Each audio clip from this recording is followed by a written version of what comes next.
नमस्कार, आप देख रहे हैं नेशनल कवरेज में आपके साथ मुरली मनोहर। तो आज हम पूर्वांचल के एक ऐसे लोकसभा की चर्चा करने जा रहे हैं जो पूर्वांचल की सबसे प्रतिष्ठापरक सीट बन चुकी है, घोसी।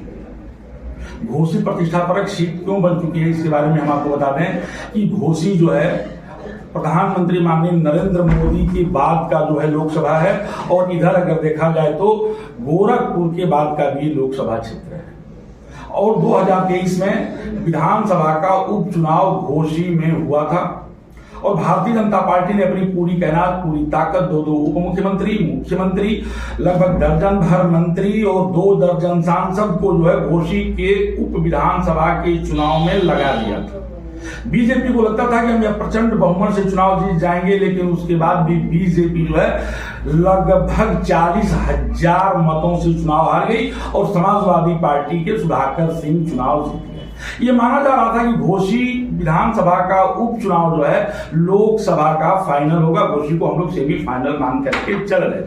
अब सबसे बड़ी बात यह है कि घोसी लोकसभा में पूर्वांचल के जाने माने, लोकप्रिय, सर्व समाज के नेता, कई शिक्षण संस्थाओं के अध्यक्ष राजू राय जी को समाजवादी पार्टी ने 2014 में चुनाव मैदान में उतारा था। 19 में गठबंधन के बाद राजू राय जो है गठबंधन प्रत्याशी के साथ लग गए, और 2024 के लोकसभा के चुनाव में राजू राय को पुनः एक बार पार्टी ने टिकट दिया है।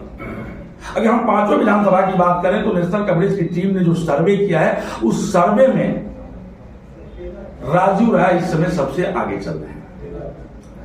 अगले एपिसोड में हम आपको बताएंगे कि किस विधानसभा में कितने आगे चल रहे हैं, लेकिन आज हम आपको बस इतना ही बताएंगे कि अब तक के सर्वे में जो नेशनल कवरेज की टीम ने सर्वे किया है उसमें राजू राय आगे चल रहा है।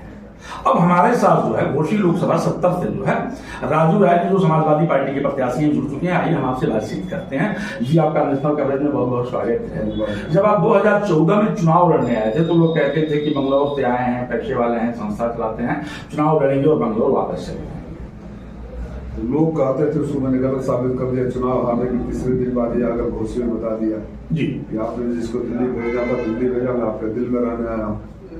और तब से आज तक घोसी के ऊपर कोई संकट आया हो, कोई विपदा हो, कोई अनाथ हुआ हो, कोई गरीब का इलाज नहीं हो रहा हो, कोरोना हो, महामारी हो, लॉकडाउन हो, बाढ़ हो, और गाँव मकान में गुजर रहे थे जी, तब मैं हर जगह उनका बेटा, उनका भाई खड़ा रहा।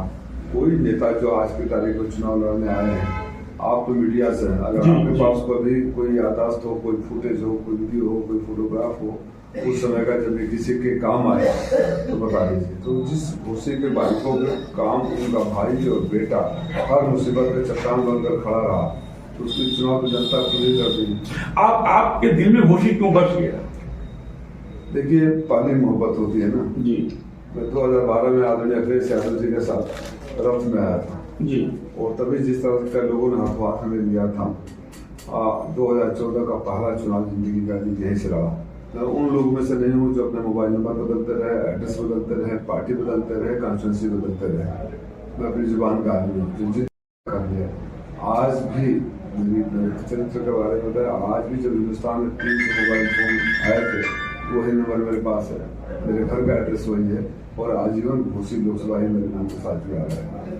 19 में जब गठबंधन हुआ था उस समय भी काफी चर्चा थी जनता के बीच में, जो गठबंधन हो गया, बसपा को सीट चला गया, राजू राय अब जो है घोसी छोड़ करके चले जाएंगे, उनका भविष्य यहाँ नहीं दिखाई दे रहा है।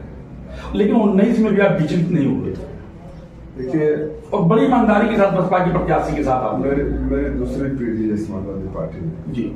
हम कर्मठ वफादार जिसके साथ रहते हैं। हर एक लाभ हानि के डर से अगर मुझे जाना होता तो 19 से भी ज्यादा 2021 में जब हमारे ऊपर नोटिस के छापे पड़े, जिससे प्रताड़ना आज तक झेल रहा हूँ।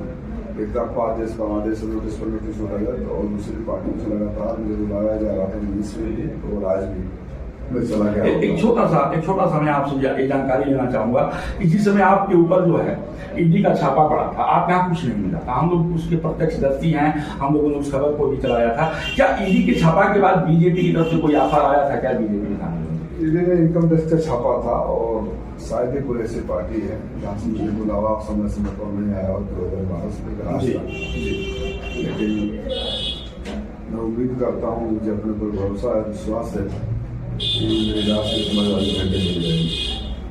यानी बुलावा आपको कई दलों से आया था, बीजेपी से जी, लेकिन आप समाजवादी पार्टी नहीं छोड़े। समाजवादी पार्टी ने एक बार आपके ऊपर विश्वास जताया, आपको टिकट दिया, और हमको लगता है कि 4 जून शायद आपके नाम हो। जो मेरे सर्वे की बात मैं कर रहा हूँ, सर्वे मैंने किया, उस सर्वे की बात नहीं कर रहा हूँ, भावना की बात कर रहे हैं। ये सबको रिपोर्ट आ रही है, तो देख रहे हैं कि बाप बेटा पलायन है, चुनाव है जी। हम सुबह 6 बजे उठते हैं और 1 बजे रात तक लोगों को बीच में रहते हैं जी। कभी इनका दिल्ली से एक वीडियो आता है, तो कभी लखनऊ से बाप का वीडियो आता है। तो ये लोग तो सेफ पैसेज की तलाश में है, यहाँ से निकल जाए। 2017 में मंत्री पुत्र जी बलिया के बांसडी से लड़े, 22 आते आते बनारस पहुंच गए, शिवपुर, और 2 साल भी नहीं बीते कि 24 में घोसी आ गई। तो एक जगह नहीं टिक सकता, एक जगह के लोगों की मोहब्बत को संभाल कर नहीं रख सकता, उनके साथ वफादारी नहीं कर सकता, पार्टियों के साथ वफादारी नहीं कर सकता, गठबंधन के साथ वफादारी नहीं कर सकता। वो घोसी की जनता के साथ भी वफादारी नहीं करेगा, इसलिए घोसी की जनता ने मन बना लिया है 5 डे शिवपुर, उसके बाद घोसी में हार की हैट्रिक देकर उनको बिहार में विधानसभा 23 में जो उपचुनाव हुआ था उसको घोषित दोहराने गया, उससे भी बड़ी जीत दर्ज होगी जी। लिख लीजिए आज मेरी बात करते 2014 से लेकर के और आज तक होली, दीपावली, दशहरा सब कुछ आप घोसी में मनाते हैं। मैंने बोला पहली मोहब्बत है, भूल कैसे जाऊँ, आपके सांस तक रहेगा जी। घोसी का मैं हूँ, मेरा घोसी है, रूम रूम में घोसी के लोग हैं। मैं जब आता हूँ दशकों से, तो आप देखते हो सोशल मीडिया पर मेरा हेडलाइन होता है अपनों के साथ और अपनों के बीच। जी जी। इस बात को मेरे घर में वाले भी कटाक्ष करते हैं कि हम क्या हैं, अगर अपनों के साथ अपनों के बीच वहाँ है तो हम क्या है जी। अगर आपको मौका मिलता है, मौका मिलेगा भी, हमको लगता है कि मौका मिलेगा भी, अगर आपको मौका मिलता है तो सबसे पहले आप घोसी लोकसभा के लिए कहते हैं। देखिए मौका मिलता है, ये वादे चुनाव में सारे लोग 6 महीने के अंदर आप कौन सा काम प्रोसेस पर टाइम मिलेगा बड़ा विषय जी। कोई देश का ऐसे राजनीतिक पार्टी का उम्मीदवार नहीं होगा जो चुनाव में आए और चांद तारे न दिखाए ये ला दूंगा और ला दूंगा। मैं वो व्यक्ति हूँ जो चुनाव हार कर भी जब तक सरकार थी, और आजकल दुर्भाग्य की बात है, देखिए विकास के राजनीति में कोई भी विकास करे सबका स्वागत होना चाहिए। अगर वर्तमान में भी कोई कर रहा है तो मेरे दोनों हाथ खोल कर स्वागत है जी। मेरा प्रणाम है ऐसे लोगों को करे, लेकिन एक सिरे से खारिज कर देना कि किसी ने मेरे पहले कुछ किया ही नहीं था, और वो लोग खारिज करते हैं जो हमारी बनाई हुई सड़कों को। मेरे लेटर पर भी गई तो मैं आपको देता हूँ कागज जी जी जी। आजमगढ़ बनिया 4 लेन हमारा है जी, यहाँ जहाँ बैठे अंडरग्राउंड के लिए हमने शुरू किया था। जिले के सारी बड़ी सड़कें, शहीद माता के हालत आप गवाह होंगे, चिड़ियाकोट से बेथा रोड तक की सड़क मधुबन होते हुए बनाया, कम से कम 50 सड़कों का निर्माण करा है। ये लोग चुनाव पट्टी तक नहीं करा पाए। जब पूर्वांचल के उद्घाटन की बात थी तो सरकार भी आपसे बड़ी डरी हुई थी, और सरकार को बात का भय था कि कहीं मेरे उद्घाटन के पहले राजू राय कर दिया था, और आपने किया भी था, कर दिया था। ये साहस कैसे अब था? साहस तो हमारे खून में है। हम हर झूठ फरेब ढोंग दूसरे को काम अपना बनाना, अहंकार दिखाना, उसके खिलाफ लड़े संघर्ष करते रहेंगे। अखिलेश जी ने इसका रोड मैप तैयार किया जी। अखिलेश जी ने इसका एक्विजिशन किया, अखिलेश जी ने परिकल्पना शुरू करी, उस काम को भी आगे नहीं बढ़ा पाए, बल्कि ये दिखाने के चक्कर में दोनों तरफ सर्विस लेन थी, 8 लेन था, जगह जगह बीच में कमर्शियल स्पॉट्स बनाए गए थे, गांव वाले वहां से अपना रोजगार का भी उपलब्ध हो। लेकिन लोग राजनीति के साथ आप जाइए यहाँ से पूर्वांचल, आपके लखनऊ से आगरा जाइए, सड़कों पर गाड़ी में गैस पे पानी रखी, आपको पता चल जाएगा कैसी सड़कें बनी है। उस काम का भी श्रेय लेना चाहते हैं। मैं ये जो कर रहा था कि 5 सड़कें बनवाया, अंडरग्राउंड केबलिंग किया, हर विधानसभा में प्राइमरी हेल्थ सेंटर खुला, जिसका लोग आकर उद्घाटन करने का दावा करते हैं। जिस सड़क से सत्ताधारी लोगों के घर जाते हैं, वो सड़क भी हमारी बनाई हुई है। तो मैं बिना किसी पद पर रहते हुए इतना सब कर सकता हूँ, गिनत है। तो कल्पना करिए कभी यहाँ की घोसी के मालिकों ने मुझे आशीर्वाद दिया, तो जो कल्पनाथ राय के नाम लेकर राजनीति करते हैं और अपना दुकान चलाते हैं, मैं दिखाऊंगा कि कल्पनाथ राय का नाम लेते हैं। कल्पनाथ राय की आवाज इस तरह से सदन में गूंजती थी और देश सुनता था। कल्पनाथ राय तक घोसी के लोगों को सौभाग्य है कि उनका जो भी सांसद रहा मैं वो बोलता था, विदेश सुनता था और सरकार सुनती थी, और तो फिर वापस ले आऊंगा, ये मेरा वचन है। आपने कल्पनाथ राय की बात की है। कल्पनाथ राय जिला के जनक थे, और कल्पनाथ राय के दौर की अगर आप बात करते हैं तो बड़ी जिम्मेदारी आपके सर पे होगी।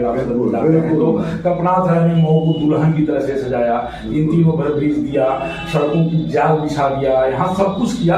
उन सारी चीजों को पुनः खाली कायम रखना आपके लिए, तो बड़े जन उसको आगे बढ़ाएंगे। अगर हम उनका नाम लेते तो हमारी जिम्मेदारी उस काम को आगे बढ़ाना है, उनके सपनों को पूरा करना है। ये नहीं कि चुनाव कर लगा दें, पुरंग लगा दें, ट्यूबलाइट लगा दें, फोटो खिंचवा लें और सबको फिर से खा लें। इस बात की मुझे पीड़ा है। जो भी व्यक्ति यार सत्ता में है और ये बोलते हैं कि कुछ नहीं किया है, तो मैं अब आगे से अगर ऐसे बयान आएंगे तो मैं फोटो के साथ और गवर्नमेंट ऑर्डर के साथ और लेटर हेड के साथ जारी करूंगा कि जहाँ से आप जाते हो अपने घर को भी हमारा बना हुआ है, घर के बाहर इंटरलॉकिंग है वो भी हमारा बना हुआ है। तो आप सुन रहे थे 70 वर्षीय लोकसभा के समाजवादी पार्टी के लोकप्रिय और सारू समाज के नेता राजू राय को आपका स्पष्ट कहना था कि अगर मैं जीत करके दिल्ली के सबसे बड़े पंचायत में पहुंचता हूं तो कल्पनाथ राय के उन तमाम अधूरे सपनों को पूरा करूंगा। जो कल्पनाथ राय सपना तो पिरोया था, लेकिन असमय जो है काल के गाल में समा गए, और जो भी उन्होंने कृतियां, जो भी विकास कार्य किया है, उन सारे कार्यों को आगे बढ़ाने का मेरा पूरा प्रयास होगा। मुझे मनोहर के साथ सीधा से पूरा बने रहिए मेरे साथ और देखते रहिए राजनीतिक चर्चा।